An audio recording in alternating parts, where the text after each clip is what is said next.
Febbraio è il mese, si sa, dell'amore, di San Valentino, delle coppie, delle relazioni, per cui insomma ho deciso, tra l'altro mi sono anche vestita a tema, ho deciso di dedicare questo primo video del mese a fare una cosa un po' più, diciamo, ludica, ovvero una specie di top 5 di quelli che sono le mie scene d'amore preferite all'interno delle opere.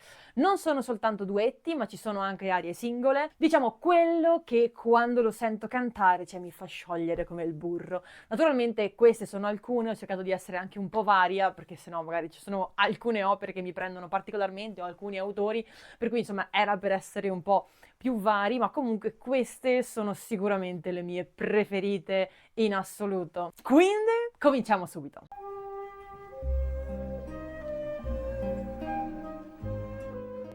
Premettendo comunque che fare questa classifica mi è venuto un po' male, perché comunque io non sono un tipo da classifiche, coi numeri non mi ci trovo tanto, per cui mettere, come dire, al primo posto, al secondo, per me, cioè, nel mio cuore hanno tutte spazio, quindi non vedo questa scaglionatura, però comunque avrei dovuto raccontarvela prima una dopo l'altra, quindi diciamo che abbiamo fatto una pseudo classifica. Prima di cominciare, una piccola premessa, spero di riuscire a mettere da qualche parte qui nel video, non so, una miniatura con magari l'area di cui sto parlando, però non lo so perché spero che YouTube non me la blocchi, altrimenti cercherò almeno di mettervi l'audio di sottofondo mentre parlo, sperando che non mi blocchi neanche quello. Per cui in base a quello che deciderà YouTube vedrete o non vedrete qualcosa. In ogni caso vi lascio i link sempre qui sotto, come in ogni video, di tutte le opere che cito e di tutti gli allestimenti a cui faccio riferimento. E adesso cominciamo sul serio. Allora, al quinto posto troviamo un'aria che mi piace un sacco, che è l'aria di Ernesto del Don Pasquale, Cercherò lontana terra, e poi segue con E se fia che ad altro oggetto.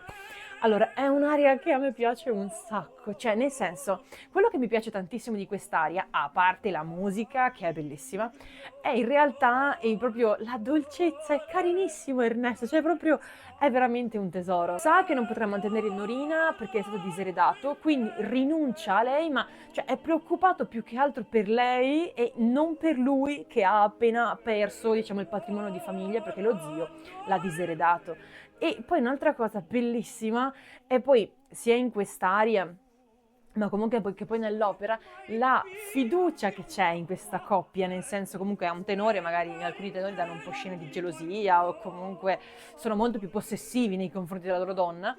E invece lui, cioè, è proprio, si vede che è innamorato, è un amore sincero, perché uno appunto rinuncia a lei perché sa che non potrà mantenerla, e quindi in quel caso nell'epoca, cioè, era veramente un problema, e dall'altra parte è comunque molto maturo, anzi direi più maturo di tante persone della nostra contemporaneità, perché dice comunque la relazione adesso è finita, ho chiuso io per questo motivo, per cui se troverai un giorno una persona che ti vorrà bene e a cui tu vorrai bene, non ci sono problemi, anzi sentiti libera di andare con quella persona, di dimenticarti di me, di andare avanti con la tua vita. Cioè, voglio dire, dove la troviamo adesso una persona così? Cioè, voglio dire, è già una rarità nel mondo dell'opera, credo sia l'unico caso che ho trovato che parla in questo modo, e penso che sia l'emblema di quanto siano rare questo tipo di persone anche nel nostro mondo, nella nostra contemporaneità. Quindi assolutamente quest'aria, cioè proprio mi è super cara. Al quarto posto troviamo un'altra aria che a me piace un sacco, lo so, sono due arie vicine ragazzi, e pazienza,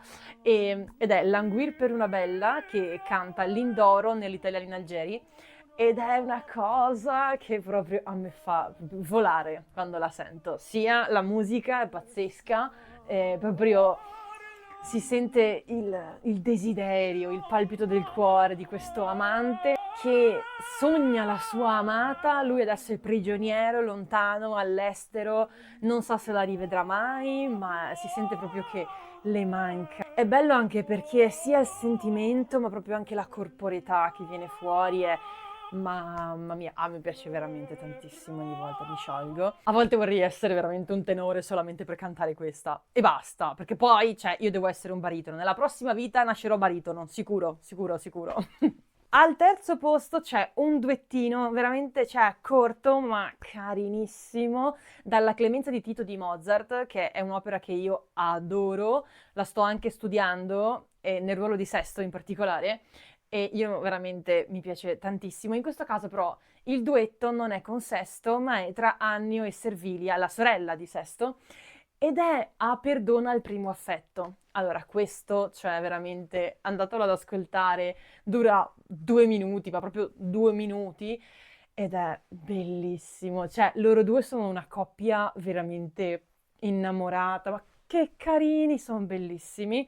E proprio un amore sincero, si sono scelti, si sono appunto trovati, si sono scelti, e in quel momento dell'opera c'è il dramma di questi due personaggi, perché l'imperatore ha appena deciso che Servilia doveva diventare sua moglie. E quindi Annio dovrà rinunciare a Servilia, e Tito ha deciso di dire proprio ad Annio, che però Tito non sa che Annio e Servilia stanno insieme, però ha detto proprio ad Annio di andare ad avvisare Servilia che è stata scelta come futura imperatrice.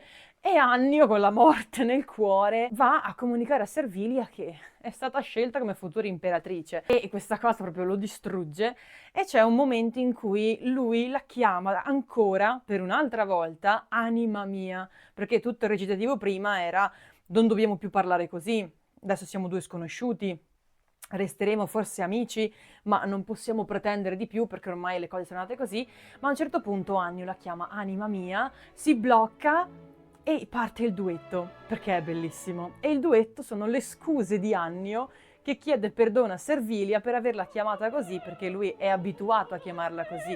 Per lui è il centro del suo mondo, è la persona a cui lui vuole più bene al mondo. Però adesso non lo può più fare perché non può essere più la sua fidanzata, quindi comincia il duetto con ti chiedo scusa di questa cosa, e Servilia risponde con un ma è te che io amo. E quindi c'è questa, diciamo, riconferma del loro amore, questa riconferma della loro relazione, e infatti poi Servilia andrà a parlare con Tito e gli dirà come stanno le cose, e Tito, che è un uomo molto magnanimo, capisce la situazione, quindi dice ok, anzi no, vi benedisco la vostra unione e non vi disturbo più. E quindi poi comunque c'è il lieto fine della loro coppia.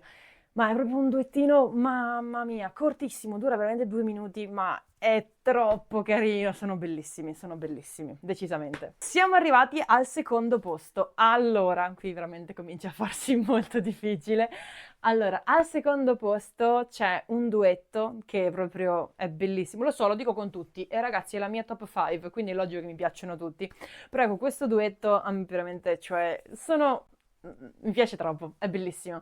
È dalla Cenerentola di Rossini, un soave non so che, cantato da appunto Cenerentola e il principe Ramiro, che in quel caso non si sa ancora che è il principe Ramiro, si è travestito da Dandini, per cui ancora non si sa che è il principe. I due si incontrano e c'è proprio una folgorazione tra i due appena si vedono, e quindi c'è questo sentimento, questa prima impressione che comincia a formarsi, ed è appunto un soave non so che. Poi appunto c'è questo primo scambio di, più che altro sono i pensieri, non si sono ancora parlati, le direi ma non ardisco, parlar voglio e taccio intanto, cioè sono loro due che cominciano a sentire le farfalle nello stomaco, non si parlano nemmeno, sono imbarazzatissimi, sono tremendamente imbarazzati, non sanno come, diciamo, attaccare il bottone l'un con l'altro, e nel mentre i loro pensieri continuano a macchinare, continuano ad andare avanti, e si rendono conto che comunque l'altra persona è interessante, e insomma, e appena lui, per attaccare il bottone, per cercare di dire qualcosa, le chiede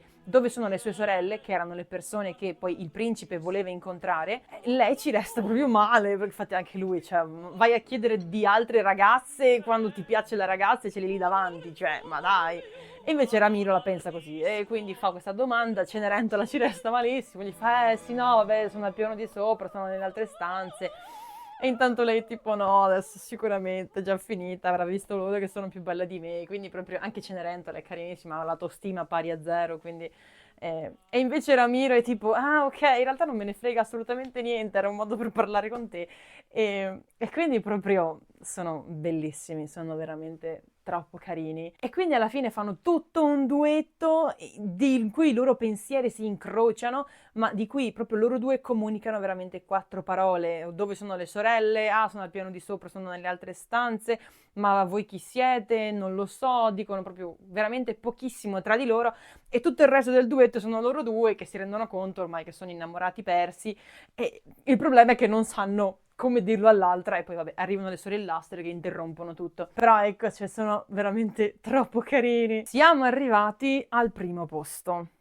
Allora, al primo posto c'è qualcosa che, mamma mia, mi lascia senza fiato. Ogni volta, quando l'ho ascoltato in teatro per la prima volta, perché io ho visto quest'opera prima a teatro e poi l'ho vista magari su internet, perché sono andata a vederla in realtà perché c'era un cantante, Justin Kim, tra l'altro, che è il mio controtenore preferito. Quindi quando l'ho visto, ho visto che c'era, non mi sono neanche posta il problema di che opera fosse. Ho detto c'è Justin, si va a vedere Justin.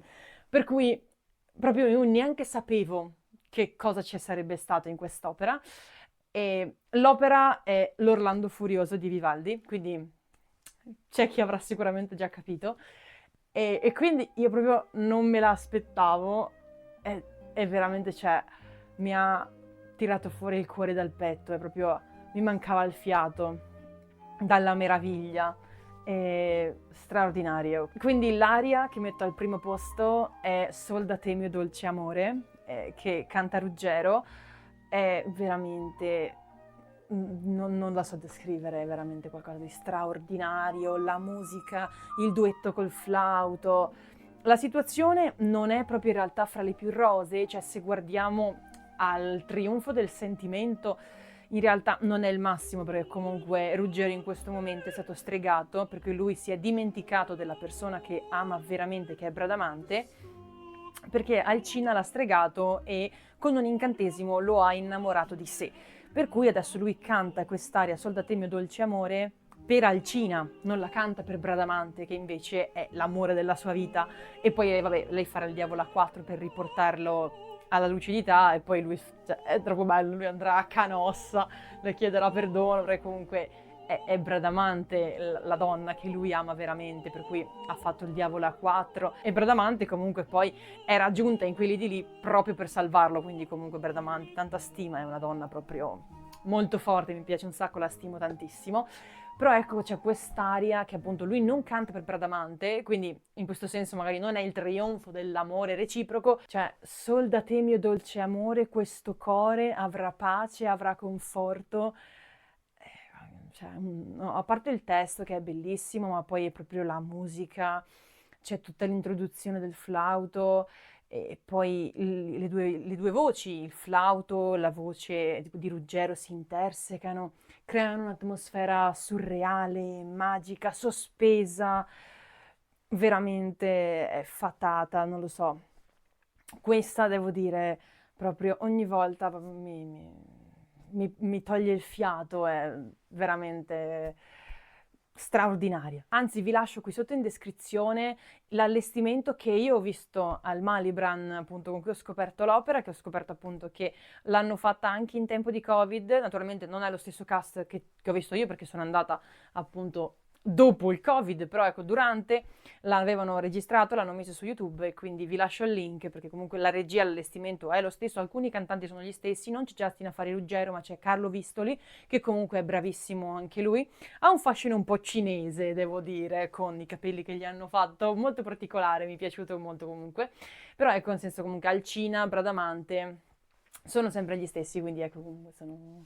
Loriana Castellano mi piace tantissimo, a far Bradamante è fantastica. Ve lo lascio qui sotto se volete andare a curiosare, ecco. E con quest'ultima aria abbiamo terminato la mia top 5, la mia classifica, se possiamo chiamarla così, perché comunque mi piacciono tutte e quindi non si può proprio fare un elenco. Spero che questo video vi sia piaciuto, fatemelo sapere qui sotto con un commento, anzi fatemi sapere le vostre 5 arie preferite, i 5 duetti, le 5 scene sull'amore all'interno delle opere che vi sono piaciute di più, che vi piacciono di più, che vi fanno battere il cuore. Sono super curiosa di sapere quali sono le vostre preferite.